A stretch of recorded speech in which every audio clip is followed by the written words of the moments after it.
I mean, this is really I ask this as a serious question, because if I was living in Georgia and I was a Democratic voter, kind of regardless of race, but in particular, the people who have been targeted, mostly African Americans, I'd be furious right now.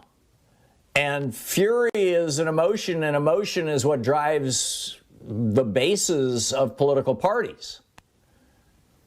Now, there's no doubt in my mind that before the 2022 election, the Republicans are going to come up with something to try to get their base out, right? They're going to come up with, it's going to be some new bathroom bill or some new anti-drug legislation or some culture war thing, right? What's the latest going to be? An anti-trans bill?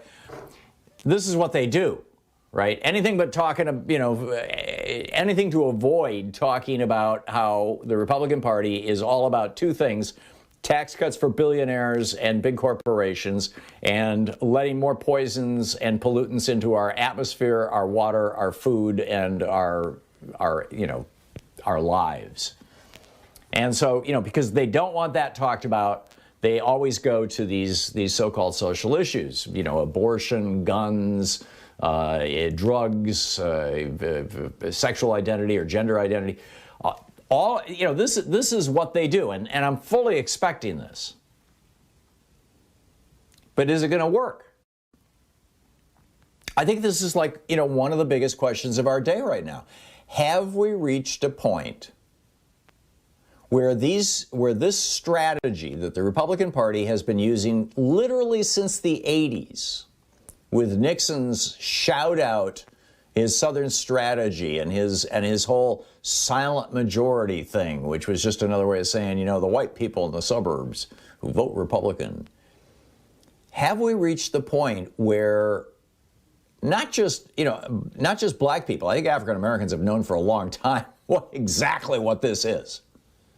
I mean, a long time, like all the way back to the end of Reconstruction. 1876.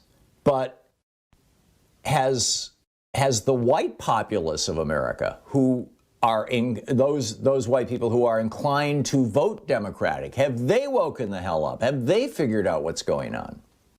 What say you? Do you think it's possible that this strategy is actually going to work against the Republicans? Now, I get that, what Greg just said is that hundreds of thousands of people may be blown off the voting rolls just in time for the election. That might allow Brian Kemp and Raffensperger and all these other guys to get themselves reelected next year. They're all standing for reelection in 2022, the statewide positions in the state of Georgia. And Raphael Warnock, Reverend Warnock, Senator Warnock now, is up for reelection next year because he won in a special election, not a regular 6-year election. And so maybe they can pull this thing off in Georgia simply by throwing 350, roughly 1,000 people off the voting rolls, as Greg laid out. But is this their last chance? And in other states, well, I'm guessing actually the Georgia law is going to become the model legislation for every place else. I'm inclined to think that there may be short-term victories in this, but these are all battles that the war has already been lost for the Republicans. But as you well know, I am the eternal optimist, and I may be wrong.